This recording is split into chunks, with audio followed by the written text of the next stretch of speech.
Hello and welcome to Around the Lens, episode 121. I am your host, David J. Murphy. Around the Lens is a live weekly visual journalism roundtable show coming at you every Monday night at 8 p.m. Eastern. I do the show with my co-host, Zach Roberts. Hey, Zach. Hello. How goes it? Good, buddy. How are you? Not too bad, not too bad. What's new in your world? You just came back from Ireland, right? Just did a TV show set visit for the new George R.R. Martin TV show on Sci-Fi and Netflix called Night Flyers. Yeah, it's going to be kind of ridiculous. But then also, more importantly, I just did started doing some volunteer shoots, which I know is always bad, but did a shoot for St. Baldrick's. One of my friends shaved their heads, or a couple of them shaved their heads. A couple of my friends shaved their heads and raised $16,000 for research into childhood cancer. Wow, so, that's amazing. For people. Yep. Well, that's great, man. Awesome. We're glad to have you back. Did you have a fun trip? Did George R. R. Martin, was he there? Did you get to meet him? No, he wasn't. No, sadly, no. Lame. But you had a good trip, right? Yes. I brought back some Irish poutine, which I highly recommend. Teeling's Whiskey. Please sponsor me. Maybe, if you're lucky.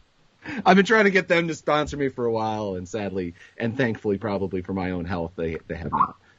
Yeah. Man, wouldn't that be crazy if we got a sponsor, an alcohol? Sponsor. That would be bad. I'd love that. You're like, why is Zach slowly getting sicker and sicker, and looks like his liver is that? Oh, the sponsor. Okay. It's like, Zach, for your own good, you have to stop drinking the liquor. But I can't. They keep on sending it to me. I'm mandated to drink it. Anyways, welcome. Glad to have you back. We missed you last week. Last week's show, by the way, had me and David Wells, David's, talking about all the fun stuff there is to talk about with regard to video. But we have an awesome guest on tonight. Returning to us is Mr. Mark E. Johnson. Mark, how you doing, buddy? Good evening. I'm pretty good. Pretty good down here in Athens. It's been a little rainy all day long, but made for nice pictures this morning. So that's all that really matters. Great. Well, glad to have you on. We're going to talk to you about Micro Four Thirds cameras. We were hoping to have Eros on tonight, but unfortunately that did not work out. We'll have to get him back on another time. He was actually the impetus for tonight's show, because he actually converted to Micro Four Thirds cameras, and so I was going to have him on to talk about his conversion. Of course, seeing the light, I think, in my opinion. For what it's worth, about 7.5 years ago, my primary camera went to the mirrorless systems, starting in Micro Four Thirds, and I'd say probably 95% of what I shoot with now is mirrorless. Wow, so, that's awesome. Yeah. And you also picked up a nice little mirrorless vintage camera. Do you want to show our audience that nifty piece of kit? A friend of mine sent this to me, deciding that I got tired of the battery life. It's one of the downsides to the mirrorless or Micro Four Thirds. Sure. I tend to use mirrorless because that sort of expands it beyond just the Olympus and Panasonic ones, but we can get into that deeper. Battery life on these things is not always great, so I got this very fancy mirrorless camera. This is a Minolta 16. This dates back to probably late 60s, early 70s. And if you've ever watched an old spy movie, this is the kind of camera that they use. They use the black one usually by Minox, but it's got this wonderful shutter sound. So let's dial up a nice high shutter speed on it, and you can listen to this. And then to advance it, it's just close it and reopen it. And what I love about this one is I've got full manual control on the side there. So I've got apertures and shutter speeds that I can dial in myself. And I was showing you before we started here, it even came with a box of film. This is black and white. It's listed as ASA 100. That's what we now call ISO. It did expire 45 years ago, May 1973. So that's probably not going to have the best grain structure in it. But I don't know. I was joking with somebody the other day that I may go ahead and take a roll of 35 millimeter film, which I think I can still buy. And if I cut it lengthwise, that's about the right width. And I've got the film canisters that I can hand roll it in there. And then is it 16 millimeter or is it? Yeah, 16 millimeters wide. Have you thought about buying some 16 millimeter stock? Yeah, but I just don't know what would be easier. Yeah. If I'm going to do something ridiculous, I might as well get a roll of Triax and in the dark try and cut it in half lengthwise and lower it in there. So Yeah, there you go. Hey, if we're going to do stupid things, let's do really stupid things. That's kind of you got to go all out or nothing. Yeah, there you go. So, So what I was pointing out this before, it's even got a PC socket on it, so I can connect it to a strobe if I wanted to. Which I'd get myself a nice set of Speedotron blacks, a 4800 watt second pack, and a big head, a little Octabank, and go make really bad pictures on really small film. Shoot the ultimate hipster wedding. Yeah, there you go. I am definitely not a hipster, and I don't shoot weddings. Well, no, you should shoot the wedding because they would love that. Yes. Well, some of my students are hipsters, and we don't hang around so much anymore. Yeah. Indeed. Well, I think we have a special unplanned for guest. Justin Mott, are you there? I don't know if he's there or not. Justin, if you're there, we can't see your video feed or hear you. But I wasn't planning on having Justin on, but he sure is more than welcome to join us. Anyways, that's how Around the Lens goes. We just kind of do it by the seat of our pants. In case you haven't heard the show before, that's pretty much how we roll. But if Justin comes on, great. We'll add him to the conversation. He can talk to us all about his experience with the Micro Four Thirds, which I don't know if he has any. I mean, he might. He's got a lot of camera experience. Anywho, let's get on with the show. Let's go into detail here about Micro Four Thirds. Obviously it's a camera system that all of us know and love. Zach.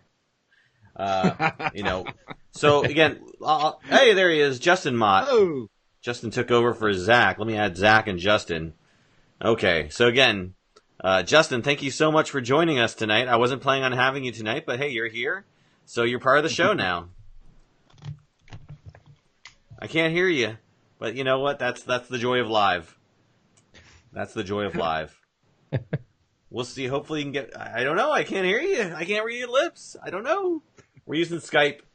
Probably if this was Google Hangouts, we could have figured this out. Just keep on talking, Justin. You'll come in hopefully here. I don't know what I can do on my end for you, Justin.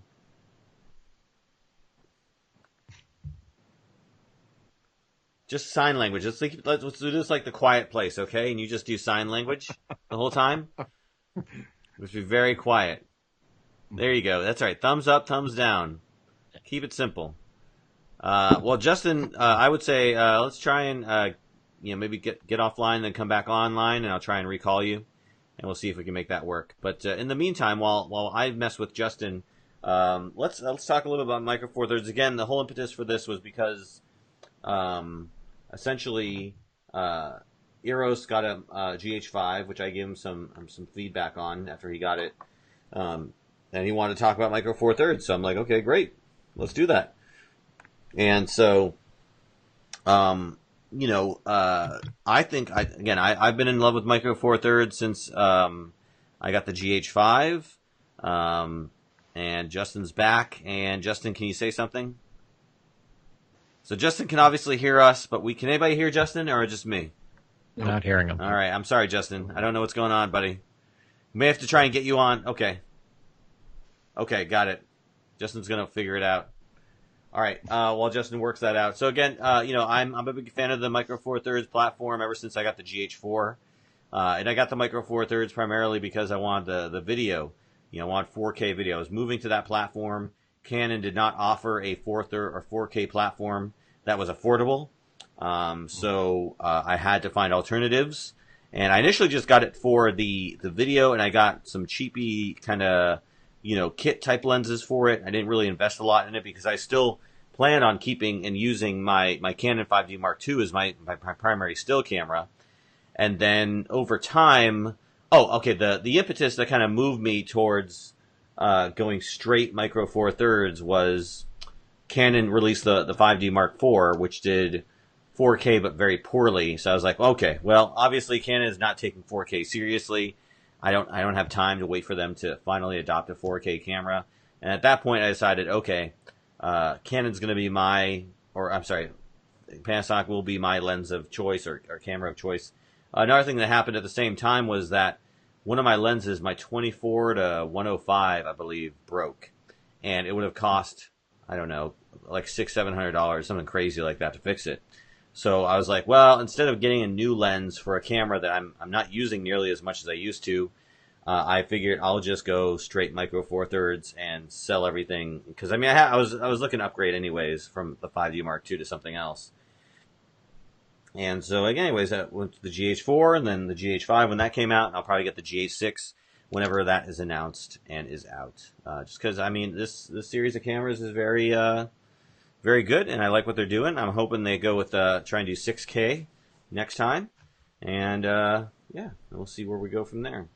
But let me throw it over to you, Mark. You've been doing this for a lot longer than I have. What got you initially into Micro Four Thirds, and what keeps you in it? Well, I wanted to start back in 2010, so about 7.5 years ago. I call it the Alkaloy Challenge, but that's not necessarily what anybody else calls it. The one camera, one lens, 1 year. And I was coming up on my 40th birthday, and I had a closet full of Canon equipment that I used, but I really wanted something that was a little lighter, a little easier to carry around. Back when I used to be able to afford them, I shot with Leicas alongside of my SLR stuff, and wasn't going to spend the money for a digital Leica. So I had met a representative from Olympus, and he had loaned me an EP2 and the 17mm lens that was sort of the standard lens with it. And I played with that for a couple of weeks and sent it back and decided that's what I was going to try. So my wife ended up giving it to me as a 40th birthday present, and I started then in December of 2010 this one camera, one lens, 1 year, and just making an image every day and posting it online. So I used that Olympus. I ended up buying a couple of more lenses for it. Ended up with that body and I think 3 lenses. And about 3 years later, that body had started to sort of run its course, and I ended up with a Panasonic GX7. One of the nice things about that Micro Four Thirds format was Olympus and Panasonic developed it together, so the lenses are completely compatible back and forth. So I could take all of the lenses I had bought and just go ahead and start using them on the Panasonic body, and I used that for 2 years, I think. And then one of my colleagues bought one of the Fuji mirrorlesses, an X100T, and brought it into work one day and handed it to me and said, "I don't know how to use this." And basically gave me his camera for 3 weeks, and then we went out to lunch, and I showed him how to use it. And I went back to shooting with my Panasonic and realized I really loved the way the Fuji worked, and ended up selling all the Panasonic stuff and switching over to just that one Fuji lens, one camera and lens combo. And now 3 years later, I have 3 Fuji bodies and I think 5 lenses and a couple of strobes. It's bad. It's really, really bad. And I need a little bit of assistance on this. But for me, what I love about either the Micro Four Thirds or the mirrorless systems, it's the compact size. The image quality rivals what you can get out of the DSLRs. Right. The size, the form factor is really nice. The ability to work and not have people immediately point at you and say, you're a professional because you've got these giant cameras. It's great in really intimate situations because they're not intimidating in any way, shape, or form. And they're basically silent. They're much, much quieter than any of the DSLRs are out there. And as I said, the image quality out of them is it's staggering. I had 2 or 3 different Leicas and I think 4 different Lights lenses over the years, and the Fuji lenses I'll put up against any of those, and the Olympus lenses on the Micro Four Thirds. I thought those were just spectacular lenses as well. Why Fuji? Why that particular brand? Over any of the Micro Four Thirds? Yeah, for me, as much as I enjoyed the Micro Four Thirds format, when I started playing with the X100T, which is Fuji's fixed lens, so that one's not an interchangeable lens camera, the way the controls were set up are exactly the same as the old Leicas. And so, it was stunning. As soon as I got that camera and I put it in my hands, I can show you. As soon as I started shooting with it, basically all of the controls fell exactly where I was used to them. The shutter speed dial is back on the top. It has a genuine aperture ring. It's just the feel for me, it disappeared in my hands. And the Olympus and the Panasonic did a pretty good job of that. But I was stunned within 4 hours of shooting with my colleague's camera. I wasn't thinking about the camera. I was just making images again. Mm-hmm. And it took me months and months and months with the Olympus and then the Panasonic to get to the point where I didn't have to pause and go, this dial does this or this dial does that. Right. And I think the sensor that's in the Fuji system is a little bit bigger than what's in the Micro Four Thirds. And that has a couple of advantages. The low light performance, I think, is slightly better out of the Fujis compared to the Panasonic, the last Micro Four Thirds that I had. And, in an ideal situation, I'd love to go to a full frame camera because the way I shoot, I like that foreground background separation that you get with longer focal lengths for any for any given framing situation. But this is a really nice compromise for me. So, and that Fuji, that X100T, is now just over 3 years old. It's got 65 or 66,000 frames on it. And it's basically been bulletproof. It's been on my shoulder every single day now for just over 3 years. And the bottom of it is all scored up and scratched up from where it's brassing out nicely, as we used to say. Right. So, yeah. All right. Cool. Justin, I don't know if you can speak or hear us, but any Micro Four Thirds experience on your end? Nope, can't hear you. Wait, no, I just barely heard you for a second there. I could hear something. I don't know why. Take out your headphones, possibly. Try without the headphones. Hello? Yeah, now There we you can hear you. That was it. It was the headphones. Can you hear me? Yeah. Yes, we can hear you now. How are you guys? Sorry. I just realized I'm looking through the emails and I think I'm supposed to be on tomorrow, right? I had you scheduled for like a month or two from now, but that's okay. You're online now. So we didn't have Eros tonight. Getting so me up at 6:30. Oh, well, since you're up, might as well join us. Let's talk about. Why not? We're talking about Micro Four Thirds lenses or cameras. You ever used any Micro Four Thirds cameras? I occasionally use. I work with Canon, so I use a lot of Canon stuff. I'm not using any of. I'm using all full frame there, but I started using a little bit for street photography the Fuji X Pro 2, which I really like. I'm just using it a little bit from time to time. But I was just in Pakistan and I wanted to use it really bad, but I was teaching a Canon workshop, so it wouldn't have looked too good if I was using a Fuji. Yeah, that's right. Yeah. It was kind of a tease. That camera would have been perfect for this market I was at, and yeah, I couldn't take it out of my bag at times. Are you like a Canon Explorer of Light or whatever they're called, or Canon Visionary? Or... No, I don't have a title because it's weird because I'm a white guy in Asia, and it's hard to put a title on me because I can't really be a brand ambassador for Canon in Vietnam or Singapore because it's just kind of a weird situation. So I work with their regional office in Singapore. They sponsor my television show. I do a lot of workshops with them, a lot of work with them. But yeah, we're like dating, but we don't have a title. Right. It's complicated, as they would say. It's very complicated.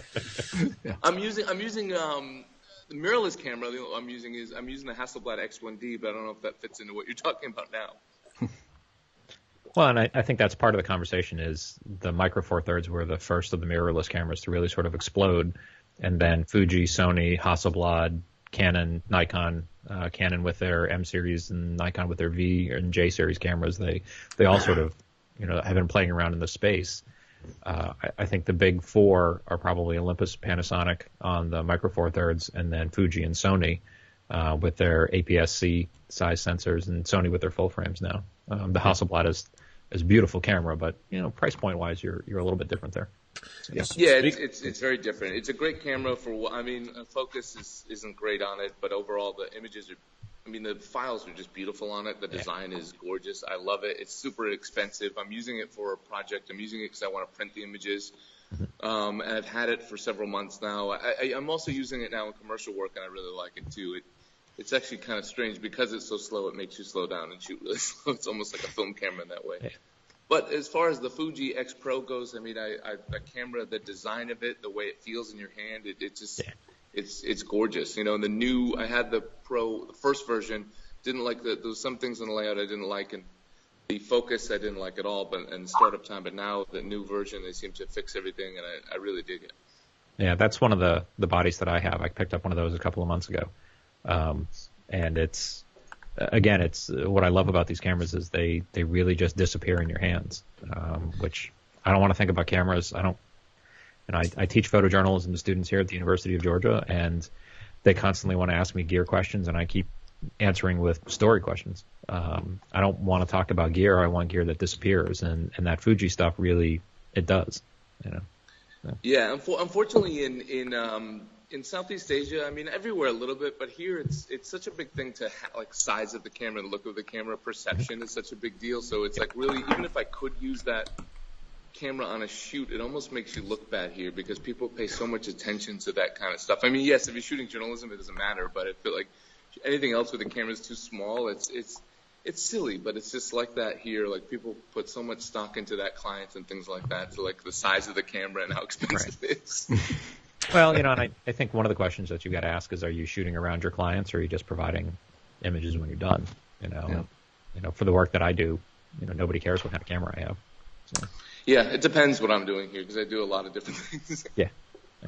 Well, speaking of Nikon mirrorless, I just recently got the Nikon 1. Have you ever played with this camera? It's a mirrorless. I don't know if it's Micro Four Thirds, but it's Nikon's mirrorless camera system. It's interchangeable lens. It's different from what I've used before. It's not really something I don't really like it, but I'm using it, so try and like it. Maybe. I've played with the Nikon ones a little bit, and I played with the Canon ones a little bit. And I think, for me, what it comes down to is the ease of use. And a lot of these mirrorless cameras, whether it's the Nikon, the Canon, some of the Olympus, some of the Panasonic, some of the Fuji, some of the Sonys, the lower end ones that are designed for the consumers that just want a high quality small camera that can push the button and get a nice image out of, they're really, really good. But when you start stepping up and wanting more and more control over your images, the buried menu structures, the small buttons, the small dials, and things like that, it gets more and more difficult to really manipulate those cameras, particularly when you're in a fluid situation. You were mentioning being in a market and really wanting the X Pro 2 there. Again, it's one of those things where it's nice because you can hold the camera in your hands, not to your eye, and you can set the aperture and you can set the shutter speed on it and then bring it up to your eye and it's already there. With a lot of the modern digital SLR cameras, because there's no ends to the dials, you can kind of guess, well, I think I'm at f2.8, but I might be at f4, 8, or 16 or 22. And the same thing on the shutter speed. With the mechanical controls, you can basically operate them blind. You don't have to be looking through the viewfinder again.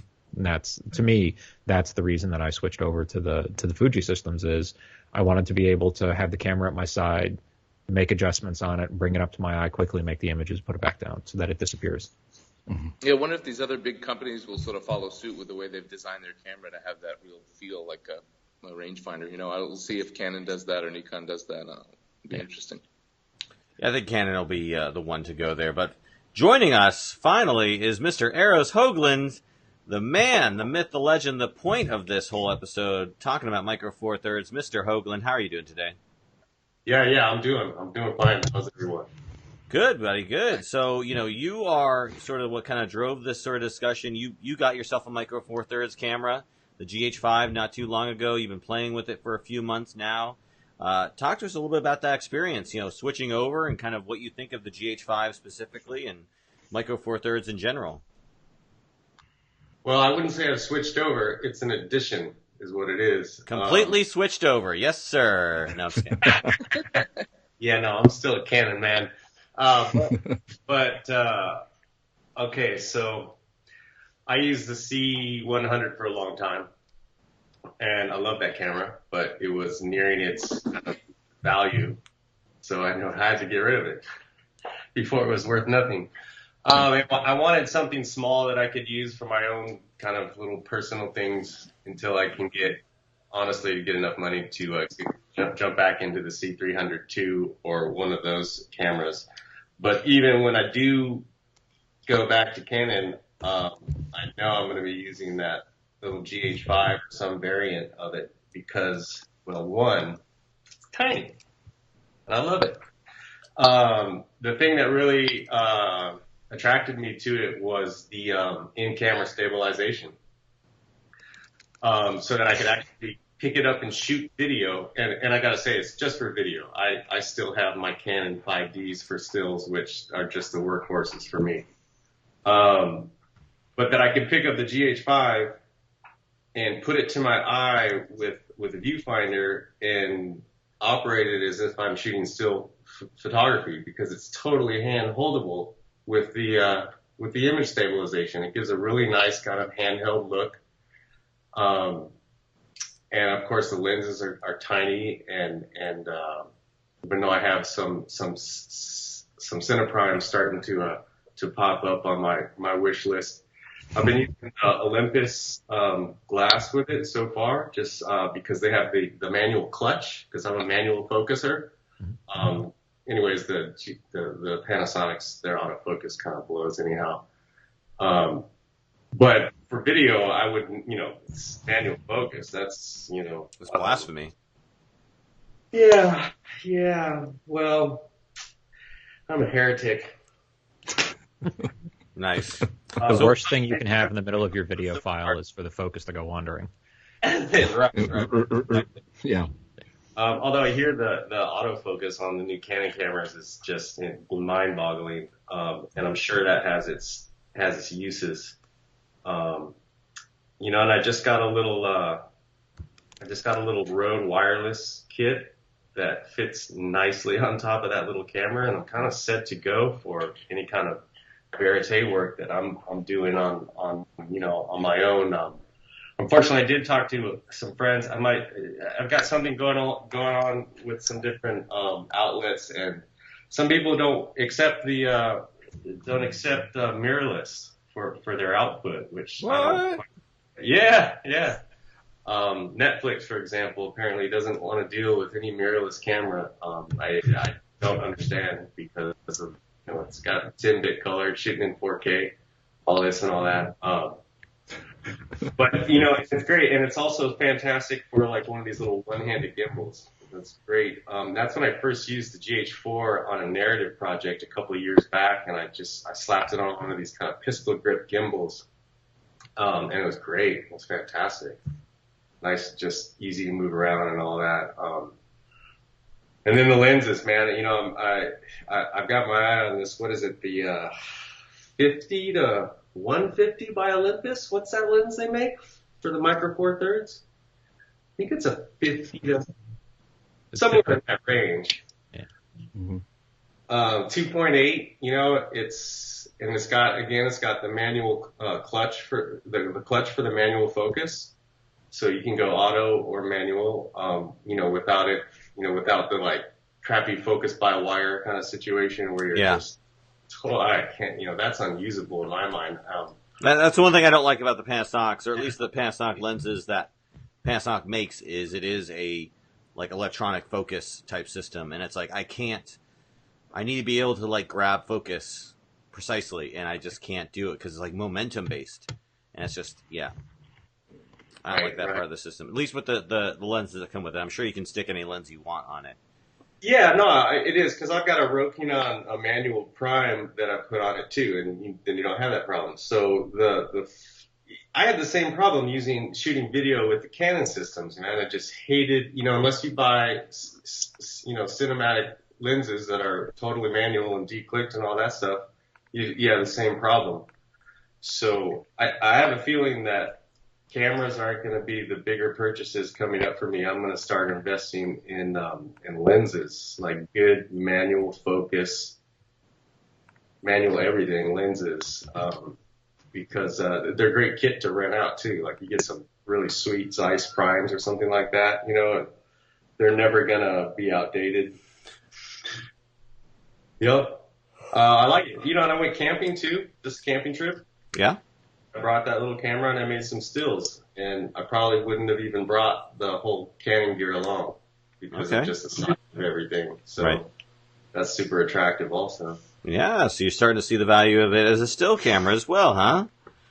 Yeah, for sure. We'll get you over to the dark side. Well, it's always it's such a small package that it's can act as a backup too for stills. So. It's very interesting. All these advances are very, very interesting. I came in partly through your discussion of, I guess, on the cameras that you were speaking about. But I got a buddy who just bought a little Fuji camera, and he really likes it because his whole thing, his photojournalist, and he wanted something super discreet, super just like no one's going to pay attention to. And he's been liking that quite a bit. So cool. Have you shot anything like professionally, or have you edited anything, like made any product with the GH5 yet? Or just been playing around with it? Let's see, have I? Nope, I haven't. But this has been a very slow year for me in any case. But I've been doing tests and whatnot. In fact, I just did some tests today with the GH5 and the audio unit, seeing how good of audio I can get just plugging the Rode link directly into the camera without it, going through, like a third party preamp or recorder or anything. And it seems to work really well. So, you don't have as much control over the gains and all that kind of stuff. But, Yep. And it's a great little compact run and gun. I don't know why that term really bugs me, but it does. But it's apt description. So, right now that's my video camera and my camping camera. At least until you can get a C300 Mark II. What's that? At least until you get a C300 Mark II. Yeah, it seems to be.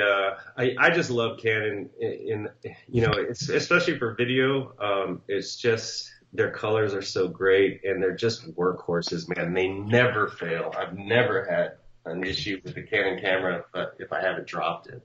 Right. Yeah. Well, Zach can talk to you all about dropping cameras, can't you, Zach? Yeah. I just screwed the mount back onto my Sigma 35mm 1.4. I don't know how the hell it works, but it does work perfectly fine. There's a crack. The back portion of my brand new Nikon D750 has a nice little gap, and you can see kind of the internals, but somehow it's still working. Took a 4-foot dive onto the West Virginia State Capitol marble floor. Still works though. Still hardest works. surfaces in the world. Yeah. Well, Zach, now it's a perfect excuse to get a Micro Four Thirds camera, right? Join the group. No, because right on Petapixel, Nikon Pro mirrorless coming along at a rapid pace, launch within a year. So Yeah, but that's within a year. You can get a great camera now. I'm not going to switch to a system. I mean, I would absolutely love to have a Fuji. I would love to have that as a second camera, or as a third camera, just to actually bring around with me more often, as opposed to having to lug around the DSLRs. But currently that's financially not in the mix. So I got to replace my video camera, which I just sold my JVC 4K video camera because it just wasn't doing what I needed it to do. So I'm probably going to, I don't know if I can if I raise enough funds, probably actually do the same thing you're doing, Eros, which is eventually get the C300 or the C200 supposedly is actually really nice. So why don't you get the Black Magic Pocket Cinema Camera 4K? I've never liked the footage that comes out of that. Oh, really? I mean, I haven't seen the most recent ones, but at least historically, all the Black Magic, it just seems like too much work. I don't want to do a ton of editing. I would love, or like the post production crap. I would love any video that I do. Basically, I love Nikon's video. I just wish that they would come out with more 4K cameras, and basically, my dream is that they would come out with basically the Nikon version of the C200 series or C100 series cameras, and then I'm content with everything in my life. Nice. Camera wise, at least. I think you're going to be waiting a while, brother. A lot of other things going on, but Since I mentioned it, do any of you have been following or any interest in desire in the Blackmagic Pocket Cinema Camera 4K? It seems to be the hot thing right now. Anybody? I'll take that as we're using the Sonys for all of our video stuff, but it's mostly commercial work. We're using the Sony A7 S2 on a Ronin. Okay. Really happy with those cameras, that setup. Okay. It's an intriguing camera. It's basically a really inexpensive GH5S. If you're looking for that, it doesn't have the in-body image stabilization, so I don't personally have any desire to get it, but it's a neat little camera. All right, well, let's go and move on to our next topic this evening. We're keeping in the line of gear, but this is gear that we don't, not necessarily camera gear, not camera and lenses, but we're talking about gear we wear. Petapixel did a little article. It looks like this guy doing a review of some gloves that he wore while doing some photo shoots and kind of giving his thoughts on different types of gloves and their capabilities and whatnot. And I thought this is a perfect opportunity for us to talk about the stuff we wear. I have used various types of gloves that have the little pockets that allow you to take the things off of the tips of the fingers very efficiently, very, very much helping you get all the little knobs and dials you need to adjust, or trying to get access to your touchscreen device. But what do you guys think? Is there any specific, either gloves or anything that you would recommend or wear or use that is not the camera or a lens or a piece of equipment, something you wear that you'd recommend that kind of has helped you in terms of what you need to do for photography or videography? One of the things that I recommend to my students, having worked most of my career when I was in the field in the Northeast in New England and upstate New York, and now being down in Georgia where I don't really have to worry too much about cold weather, but we still have to deal with rain. So I always recommend to my students that they invest in good rain gear, because the day's going to come when you're out there, you got to cover a high school football game or you're on a stakeout or something else is going on, and a good Gore-Tex coat and Gore-Tex rain pants and a good set of Gore-Tex or some other lined boots. To me, I could deal with being cold, but being cold and wet that was the thing that drove me absolutely insane. So, and I tell the story that back in the early 90s, I bought a Gore-Tex coat and used it probably for 8 or 9 years. And then it started to leak. And I took it back to the store I bought it at and said, it's leaking. And they said, all right, we'll ship it back to Gore-Tex because it came with a lifetime warranty. And 8, 9 years after I bought it, they called me and they said, yeah, Gore-Tex said it failed. So come in, we've got a brand new $200 raincoat for you. Which I still have now, 15, 18 years later. So it was one of these advantages. It took 8 to 9 years to get a replacement? No. I wore it for 8 or 9 years, okay. And then I brought it in, and I half jokingly said, this has a lifetime warranty, and it's now leaking. And they shipped it back to Gore-Tex. And a week or two later, they called me, and they said, Gore-Tex tested it, and they said it failed. So they've issued you a $200 credit for another raincoat. Come on in. Wow. I think I only paid $100 for it, so I went in and got a $200 Gore-Tex raincoat that I still have now. Nice. So investing in quality, it's Eros was talking about buying good lenses, and it's the same thing with all the gear. I mean, if you're not physically well and physically comfortable, you're never going to be able to tell a good story. Yeah. If you're concerned about being wet, being cold, being whatever it is, you're going to be thinking about that, not thinking about the story that's in front of you. Yeah. Good point. Don't skimp on. You're not going to skimp on your camera equipment. Don't skimp on your exterior gear. And at the end of the day, this is all part of your cost of doing business. Right. If you work in a cold area, you got to factor in buying cold weather gear. If you work in a wet area, you got to factor in rain gear. Yeah. No, absolutely.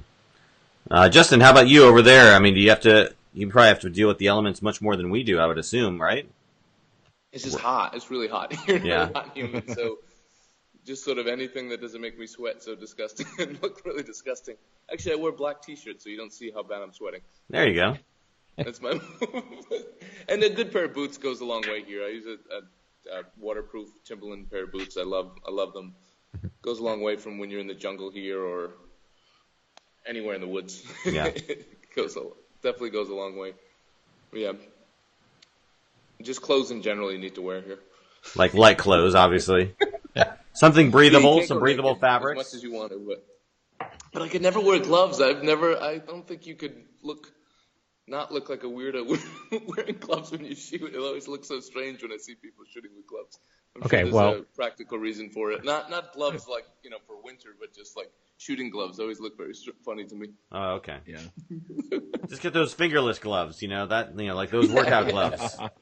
Then you'll be really cool. In Afghanistan, or in the military, but I had some climbing gloves. I bought at REI. Okay. They were fingerless, but you don't want to protect your hands. But that's the only time I ever wore them.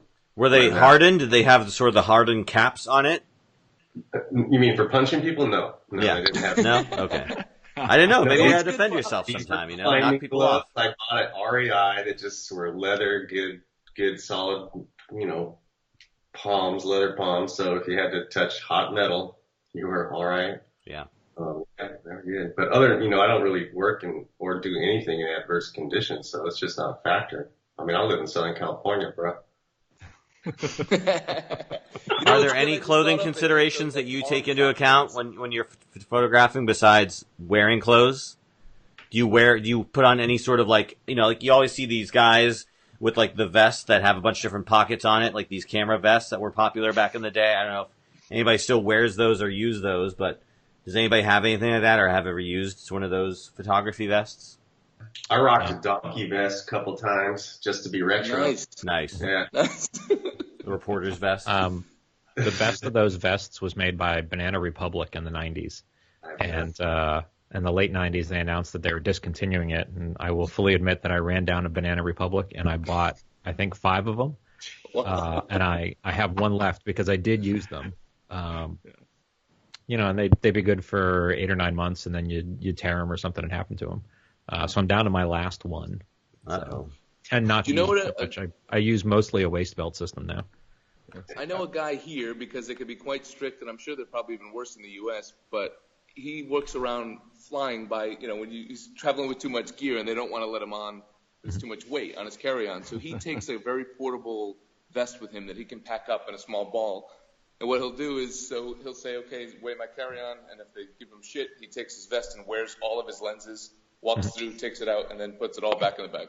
Yeah. And it seems to be like a workaround here in Southeast Asia. And probably in the U.S. they wouldn't let you do that, right? I've done it. Oh, no. Honestly, I've never had any problems in the U.S.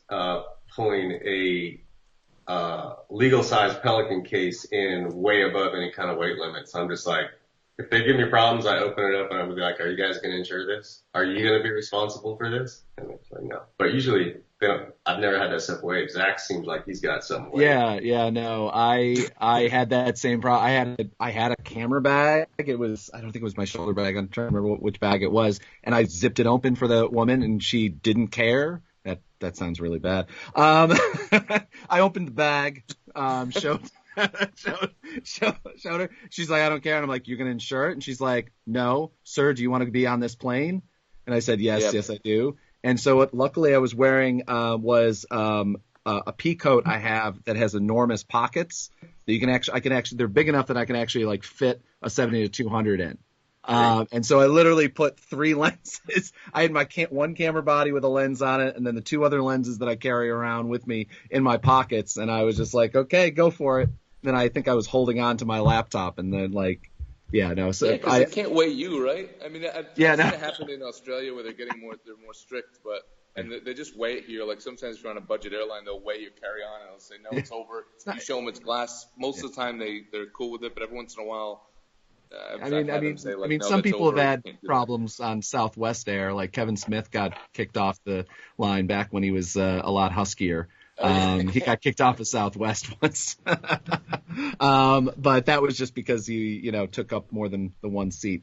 But luckily Kevin Smith had a heart attack, and now he's lost like 50 pounds in the last month. But it's kind of weird. But Kevin's Clerks, Mallrats, Chasing Amy. Yeah. But just only took a heart attack to get him to realize to lose weight, huh? Yeah, no, totally, yeah. But no, I find the article of Petapixel, I find it kind of adorable because I used to live in Alaska and shoot outdoors a lot. And I drove back on the Alaska highway, and while it was negative 25 to negative 35 degrees outside. And these are the gloves that I actually had. They're like $125 Burton Gore-Tex waterproof, like ridiculous gloves, and they're thin enough though somehow that you can still get functionality with it. And then, but when it was, if I'm working outside for a while, like when I was doing, Aurora work where you're like outside for, a couple hours or something like that, where maybe you can jump back in your car.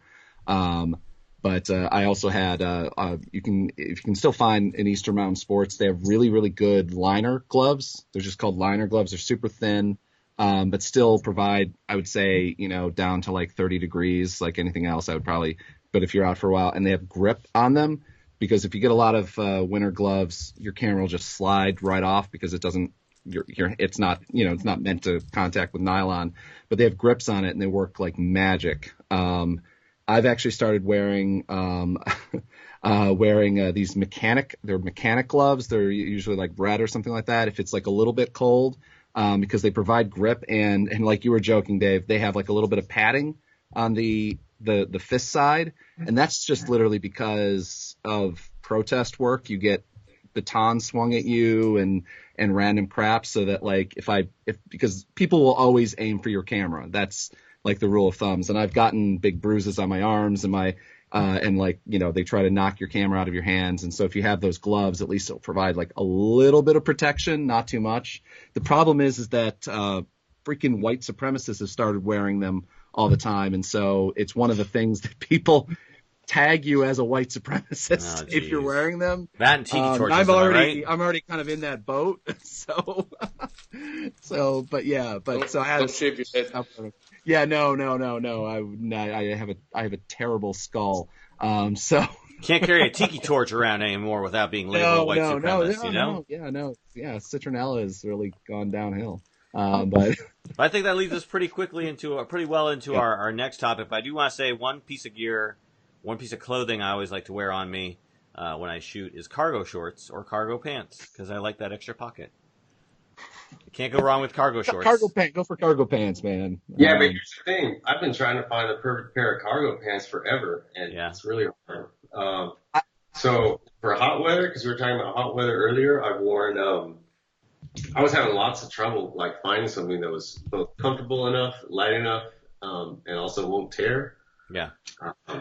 I did find these. Anyways, I could go on and on. Let's go move on to your next subject. I would say the cargo pants I like are the ones that you can zip and remove the bottom portion of the pant leg because I think that's just no. Those are the best. Those are the absolute. I love those type of pants. Those are called travel pants, dude. Travel pants. Travel pants. My kid and I argue about whether they're pantorts or shants. So. Yeah, I'm vote for shants because. Yeah. Anyway. Oh, the ones that zip off. Oh. Good luck, Dave. No shame here. I like them no matter what. Every once in a while. Yeah, the less I care about what people think too, it's wonderful, isn't it? Indeed. All right, well let's go and move on. No, Zach, you got something to add before we move on? Eddie Bauer. I forgot. I'm trying to see if they have like a name on it, but Eddie Bauer, they have like they're stretchy, a little bit of stretch, and they have one pocket. Right, they're not at like the knees. They're not low. They have a pocket for like a wallet or maybe a cell phone right on the thigh. Mm-hmm. And I can't recommend these things enough. I've got like 4 or 5 pairs now because they're super thin. They dry. Like I've been caught in rainstorms before and they dry like within an hour. So basically Eddie Bauer pants, but also can't recommend getting an REI membership enough. Basically, that's I don't buy specialty like clothing or anything like that. Like at all things like whether it be like specially for camera stuff. It's either that or like I'm probably going to the NRA convention in a couple weeks in Dallas, and that's actually where I do a lot of my kind of like look shopping because basically all that combat like fake combat gear that they sell at those places. I'm like, oh, that'll fit a lens. Dude, when you go cover an NRA convention, do you kind of dress up like you might be a kind of an NRA dude? Flak jacket, helmet. Because let me tell you, I do have my ballistic helmet now. So I finally got one of those thanks to a Army Navy store guy that I know that I've befriended. He gave me one. It's like $1,200 ridiculous helmet. So I'm covered on that end at least now. Definitely. Well, speaking of white supremacists, we talked about we're going to talk about the Pulitzer Prize winners here. So I'm going to throw it over to you, Zach, and get your take on this because, of course, the winner for breaking news photography was not Zach Roberts, but another person at the same event, Mr. Ryan Kelly. And, of course, the feature photography winner was the staff of Reuters, which I guess if you're a member of the staff of Reuters, congratulations, you're now a Pulitzer Prize winner. But let's start with Ryan Kelly and his, very strong image of a car plowing into a group of protesters. Obviously, we knew when it happened, it was in a magnificent photograph, obviously, of something horrible, but it was just such a striking photograph. We knew it was going to win awards because it was like that photographer who shot the guy who, in the art museum, it was just this striking photograph that was, seen and just immediately picked up on. And another found, sort of like just something that happened, luck of the draw, right place, right time type image. Yeah. But I'm going to throw it over to you, Zach, because obviously you were at the event. You shot another, very striking image as well, not recognized nearly as much. But what do you think of the Ryan Kelly getting breaking news photography, the Pulitzer? Well, I've said this I think I said this every time we've talked about this because we end up talking about this photo a lot.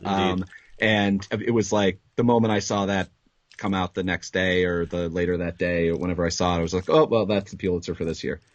Like you called it. I mean, it's just so perfect as a news piece. It has literally every single thing that you need to know about Charlottesville in basically one frame. Outside of if there was like a tiki torch in the background or something like that, but that wasn't even that day. But yeah, no, I mean, the fact that the right thing is in focus, the framing is not just, it's just not a wide shot. It's an interesting thing. And as I always say, I always mess up the quote, but there's a great quote in Bang Bang Club when one of the guys win the Pulitzer. And they're talking about, it was the right place, he got lucky, and it's like, he just happened to know to be at the right aperture, happened to know at the right focal length, knew about what everything across the board. It's like, well, no, that there's some luck, that he knew that he was there, but I mean, like, if my guess is the fact that he's worked in Charlottesville for a couple years, and sadly, I think the sad story about this is that he's no longer working for the paper. He's working for a bar or a brewery doing PR, which he just like pays incredibly more, which is not shocking. But I mean, again, this is like the third or fourth journalist in the last couple years that's won a Pulitzer, and now is doing either PR or just out of journalism completely by the time that the awards came out. And that brings us to our next topic. Yes. But yeah.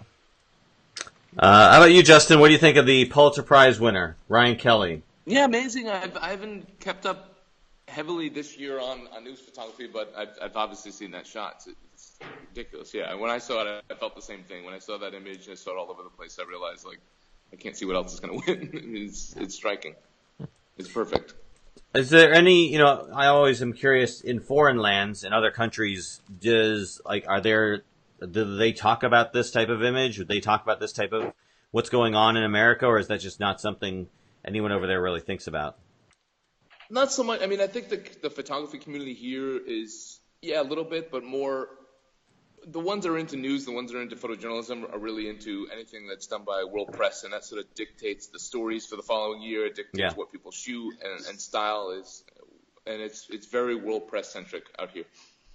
Yeah, and I'm looking at the World Press photography, and we'll talk about the winner here in a minute. But did Ryan Kelly's image make it into World Press? I don't see it here. He was a runner-up of the original for Breaking News, I think. Okay, it's in there. Yeah. So it's interesting to see what different organizations rank, the same photograph.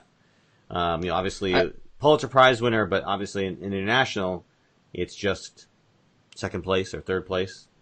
Yeah, I would say that it's interesting. I just got back, coming back from Ireland, and of course, every single time we talk about, it's like, America, politics, and then somebody there knows that I work in politics more than entertainment because I was overseas for an entertainment job, and start talking about it. And every single either foreign journalist or just random like PR agent that's not from the States knows.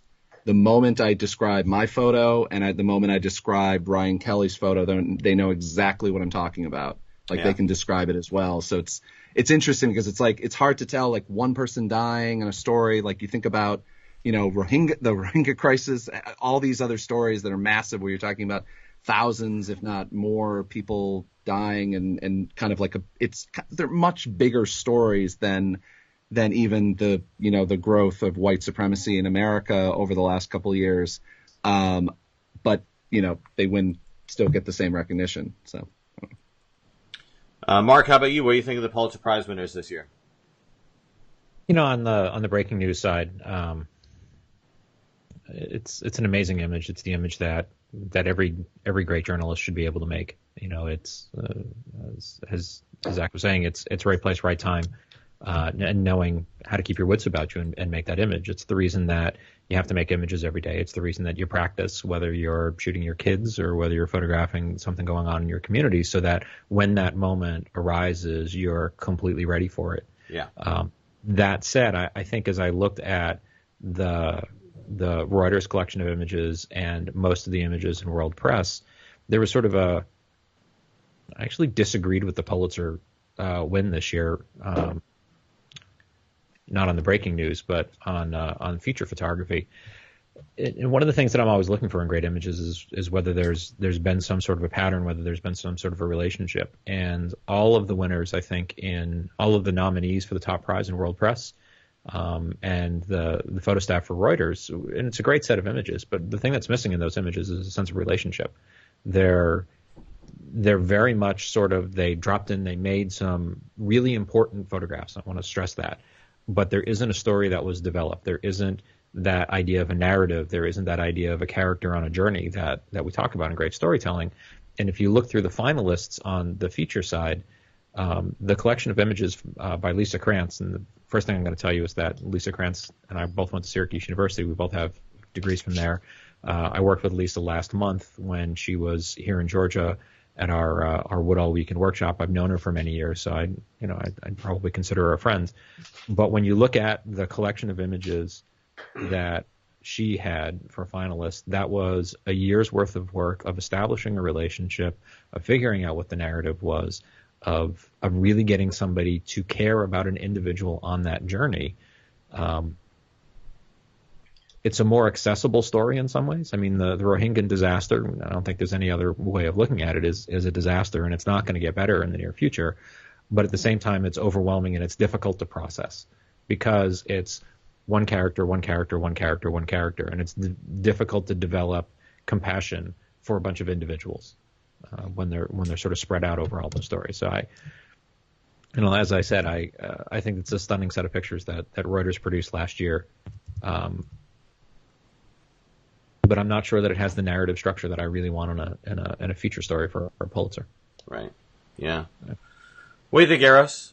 Do you think the entire photography staff of Reuters should get? I wonder, do they all get Pulitzer prizes, or does it just go to Reuters? Who gets the money? I don't. Money is divided amongst the photographers whose work was in the package that was submitted. I wonder how many I were in can the package. say everything you said was just rang true with me as well. The narrative. I have noticed, I stopped looking at these things. Honestly, Dave, I looked at this stuff today because I was coming on. I've stopped looking at these contests because I believe, and he just said it, and it just kind of was a little bit of epiphany for me, that the narrative structure is rarely there. It's so focused on aesthetics. Everything has been so focused on a look, which is fine, but without the narrative structure, it's meaningless in a lot of ways. However, let's get back to that photo. So the Spot News photo, man, yeah, it's fantastic. I mean, that's what it should be. I would prefer if he shot it on Tri-X, and then it would really have that classic news look, but that's what it is. Oh, come on. Yeah, Our world is in color. It's time to let black and white go. Our world is in color. So I'm an artist, sir. I'm sorry. Maybe I'm a journalist. Weren't you just talking about the great color that your Canon cameras give you a couple of minutes ago? I said I like, not my clients. Yeah, Rose, start shooting on 16 millimeter film. That's a little too grainy for me. Yeah. I love grain. I'm a grain structure guy.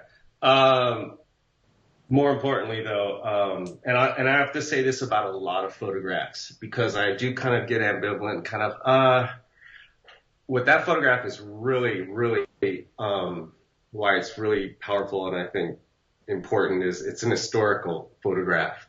Mm-hmm. And that is, I've said a lot of things about photojournalism that kind of pushed me away from the whole profession and calling. But one important thing definitely remains is that what we're doing, they're historical documents. Whether they float to the top in the long run is another issue. But so I was looking through the World Press stuff too, and I'm like, okay, that's fine. That's a fine picture. Lots of fine work that I'm thinking about. But that one right there, that's very historically relevant. That will mean something, hopefully, to the next generations. But yeah, I've just become a little bit. I'm not getting grabbed by the photo stories like I used to. And I bet you're right. It comes down to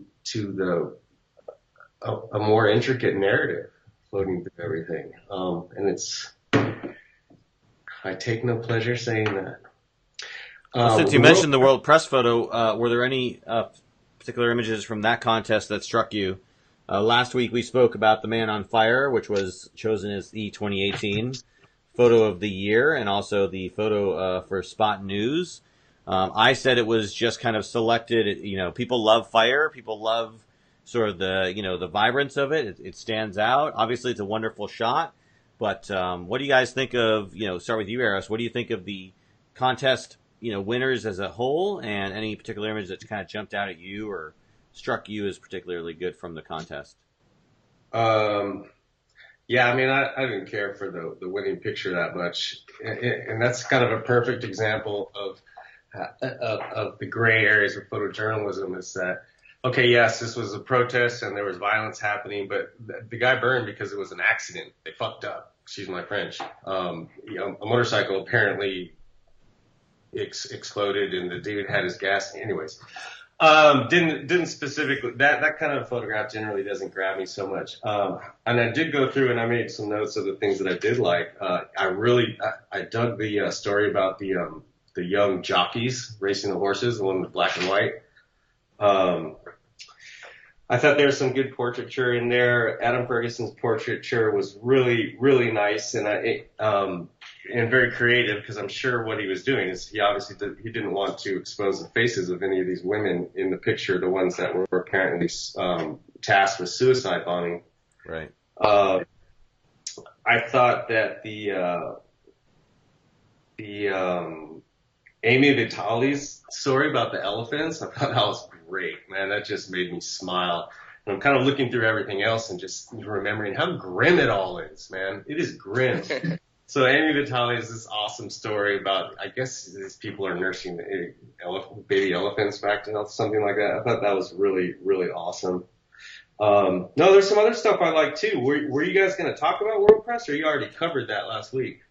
We only really talked about the winner, the Man on Fire shot. So, I mean, we didn't really, it was kind of an afterthought at the end of the show. But no, I wanted to make sure we discussed it in full and gave it it's a World Press photo competition, so it's deserving of a few more minutes of our time. So again, I wanted to offer it up to anyone else who had any sort of thoughts on any of the photography winners or the contest in general. Maybe the contest doesn't matter in your eyes because it's been so wrought with controversy over the years. What do you think? I mean, again, I throw it out to anyone who has any thoughts about any of the winners. Mark, Zach, do you or think Justin. it's like, I feel like the last few years I've noticed, or maybe it's always been like this, but it feels like very heavy-handed on the toning, which I don't mind, but I always feel like certain people can get away with it if you're a bigger name than newer photographers. It's kind of shitty. Like when I see workshops and things like that here for young photographers, they teach you not to do that. But a lot of the veterans, a lot of the big names seem to get away with it quite heavily.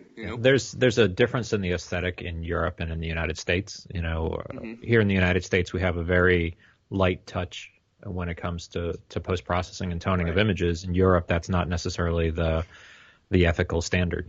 Here, most American photographers, North American photographers, are guided by the National Press Photographer Association's code of ethics, and that's pretty clear that you're not going to affect the integrity of the image. The World Press photo standard is different. I mean, they've been looking at it much more closely in the last couple of years to figure out just how far is too far, and have disqualified a significant number of images for manipulations, whether those were toning or altering the actual structure of the content within the image. They haven't always said, but there's definitely a difference in the aesthetic there. And if I can, first of all, I should, before I start go any further in talking about contests, we should probably disclaim this, that the National Press Photographer Association runs one of the 4 major photojournalism competitions in the world. The NPPA is headquartered here at the University of Georgia, and beginning in 2019, the Best of Photojournalism competition will be administered here in Athens as well. So next year, for the first time, all 4 disciplines of the competition, which is still photojournalism, multimedia, picture editing, and broadcast video, all of those will be judged here in my building. And you can probably put 2 and 2 together and come up with, Mark's got a boatload of work coming up in the next year to figure out that I'm probably going to be in charge of some of that, if not all of it. Not the judging, but the administration side of it.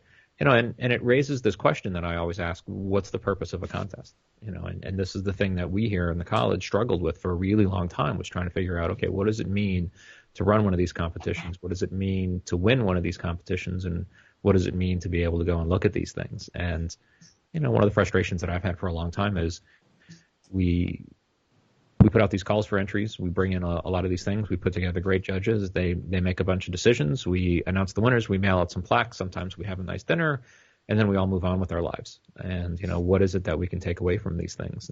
And that's one of the things that we'll be working on here at Georgia in the next couple of years, is figuring out, all right, what do we do with this? Once we've recognized what's the best of photojournalism in any given year, how do we move it forward? How do we learn from it? How do we analyze it? How do we understand it? How do we make the entire industry better?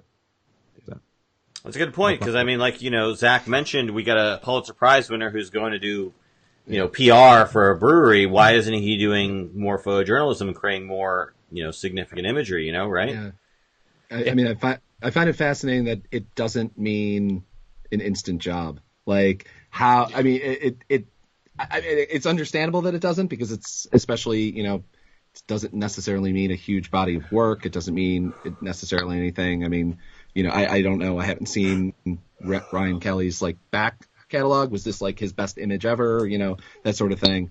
So it doesn't necessarily mean, a $75,000 a year job with pension and things like that, which I don't know. Maybe there should be something out there, because I find that, all these photo grants and awards and things like that require, obviously the awards aren't nearly as bad, but the grants that require this basically year-long life process to win a $45,000 grant that you spend a year and a half of your life setting up and building the project for, and writing thousands of words to try to get this grant, and then one person gets it.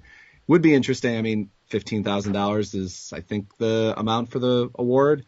That's a good amount of money, but it seems like an award that we talk about so widely. He's a Pulitzer Prize winner. It means something to almost anyone. My mom cared about this, which is unbelievable. She hasn't cared about anything else. I just mentioned, I actually finally applied for one and submitted for one, and she was like, she actually knew what I was talking about. And imagine how proud she would be if you'd won. I think she'd finally be okay with me doing journalism and understand why. That's all it takes. It's because it was very hard to brag to her other, housewives of upstate New York friends to say, well, Zach took that photo. Oh, the one with the black kid that got beat up. It wasn't something that you want to talk about a lot, but it does seem like it should be, an award this big should have some sort of, well, that guy, maybe he's not set for life, but I don't know. You don't hear too many Nobel Prize winners that, are destitute. I'm sure they're out there. But, usually they're kind of set. But Pulitzer Prize winners, we know there's a really big difference between a Nobel Prize and a Pulitzer Prize. Yeah. A Nobel Prize is given for an extended body of work. No, Pulitzer Prize can be, you got lucky on a Tuesday. No, I know. No, I'm just saying. Let's be honest. There are awards that we talk about. There's very few awards out there. There's Academy Award, there's a Pulitzer, there's a Nobel Prize, there's these things. And I'm not saying it should be set for life or anything like that. I'm just saying it's interesting. I'm not saying that there should be any change whatsoever, but to me it is interesting that that doesn't mean that the New York Times or some publication immediately offers him a job. I'm not saying it should be any different at all in any way, shape, and form. It's just, to me, it's an interesting conversation. That's all I'm saying. Well, I think the deeper story stuff too doesn't always translate into great assignment photographers. I've seen people here work for a year on a project and they might get a third place in World Press, but then you put them on a day assignment or a 2-day assignment and sometimes they struggle. It's not always the same set of skills. And here it's tricky. They teach a lot of the young Asian photographers World Press is it. You think that you're gonna if you win anything there or get any sort of recognition, you're gonna get a lot of work, and it's just simply not the case. Sure, your profile will be raised and you can use it on your bio, but it doesn't always translate into work out here. They put so much stock into the competitions here. I don't understand why they teach that, but that's how it is. It's shitty. Interesting how they take and sort of emphasize, contests in different parts of the country. That's interesting.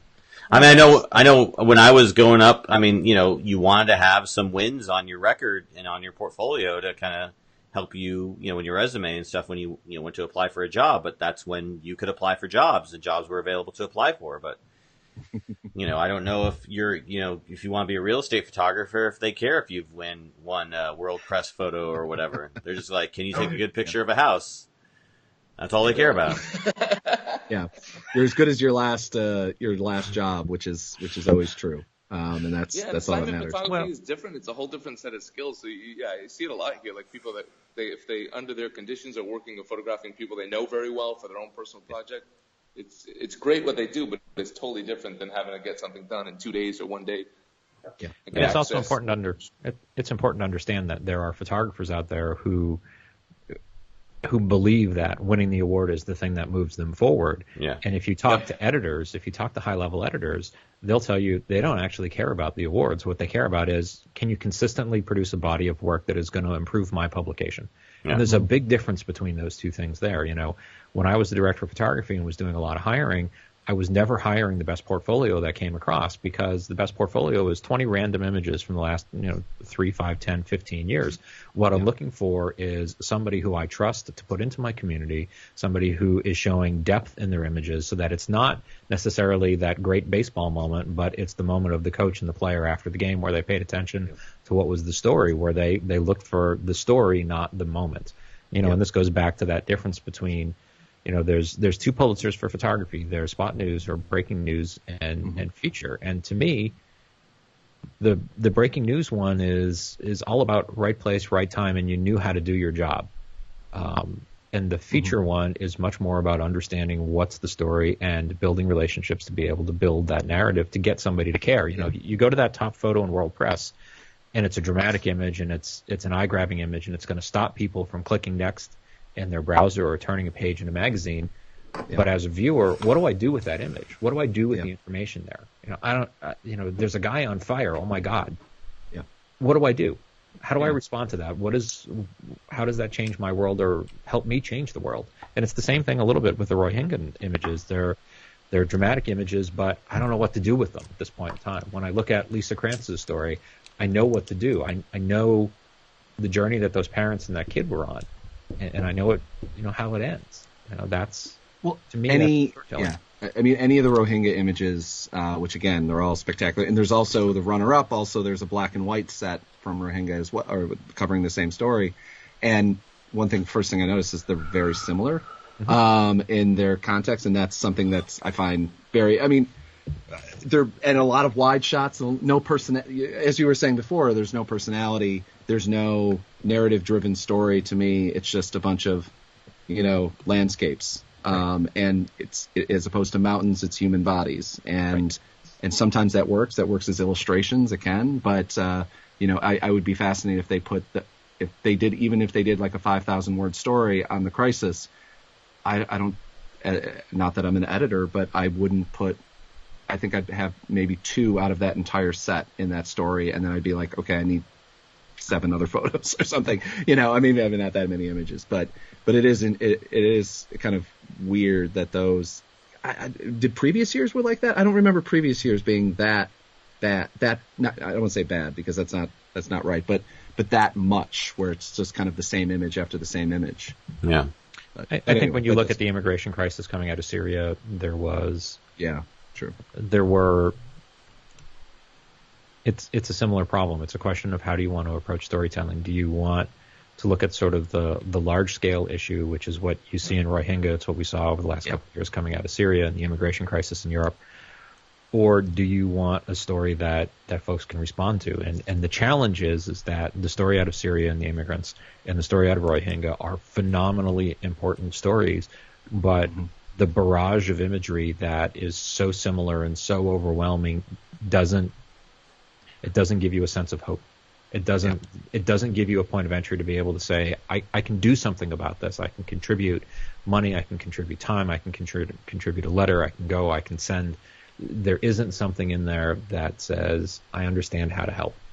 And that's the idea of a story is, what I teach here is a good photograph does three things. The first thing it does is it informs you about what happened. So it's the what. It also educates you about the why. Why did this happen? What's the context within which it sits? And then the last thing, the third thing that's way down the line is that it resonates with you. It's composed in such a way that it draws you in, and it holds your attention long enough so that you can get context and information out of it. That inform, educate, resonate are the three things that a good image should do.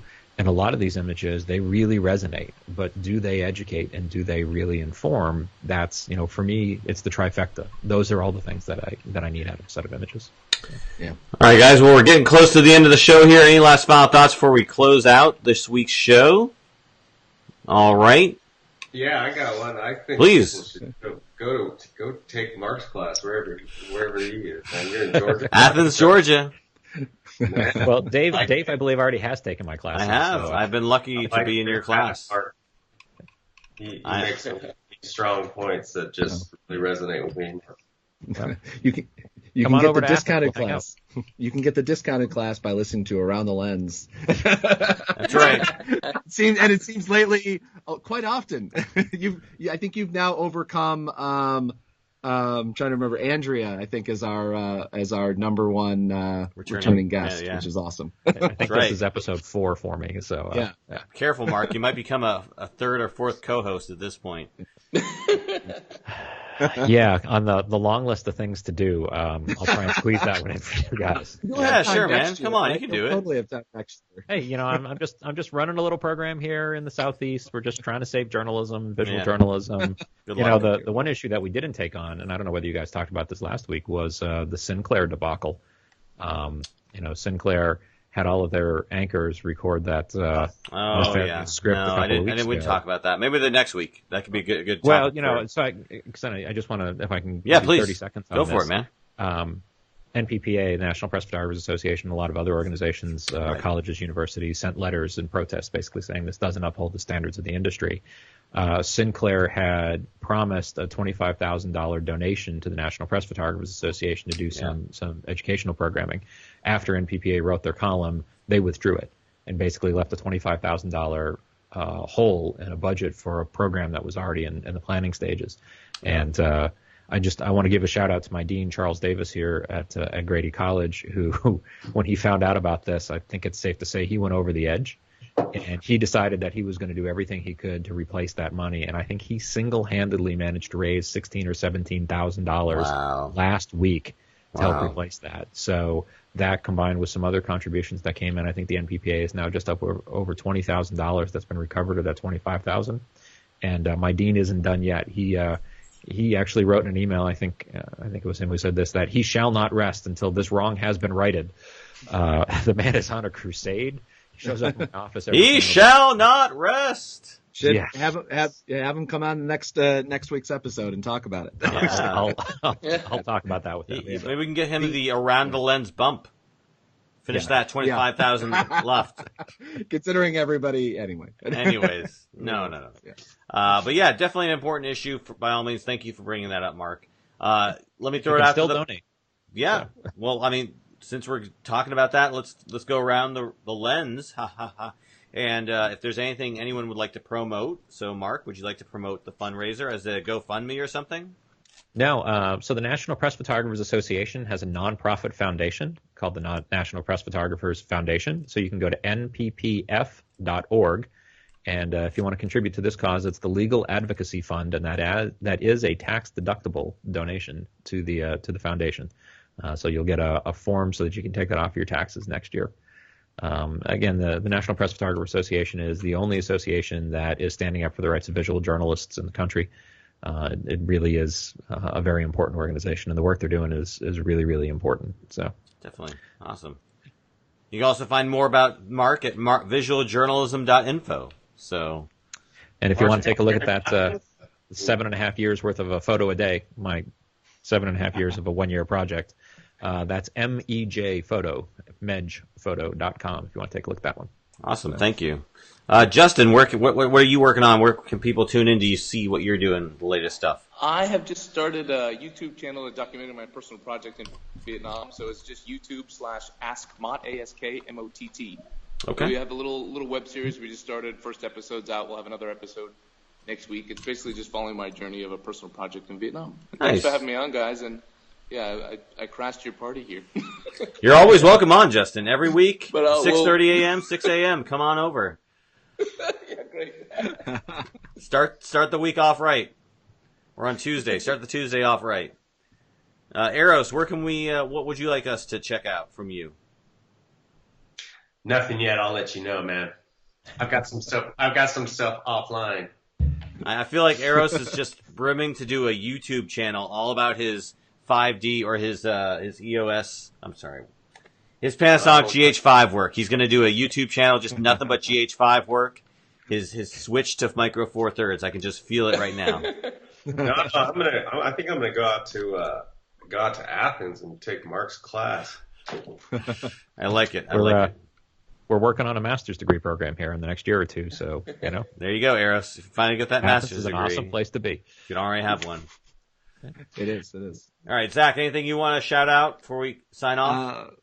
Actually, this week I actually do not have anything other than aroundthelens.com. Yeah, usually promoting. I'll say I will also say go to mppf.org and donate a couple bucks towards replacing it, if nothing else, to give a kind of a kickback to Sinclair Media and the nightmare that they're bringing across our media landscape. So great. And if you're feeling in a donating mood, go to our patreon.com/aroundthelens and donate $1 to us on a monthly basis. That would really be great. We only got $1 in there, so you could be the next buck. Double your revenue stream in a day. Yeah, man, 200%, 100% increase. That would be great. Just put $1 into the Patreon tip jar. But anyways, this has been our show. This has been Around the Lens, episode 121. I want to thank my guests, Eros, Justin, and Mark, so much for taking time out to be on the show. Really appreciate your time, guys. For Zach Roberts, I am David J. Murphy. Again, like I said, this has been episode Around the Lens 121. You can find us on www.aroundthelens.com. And we are out.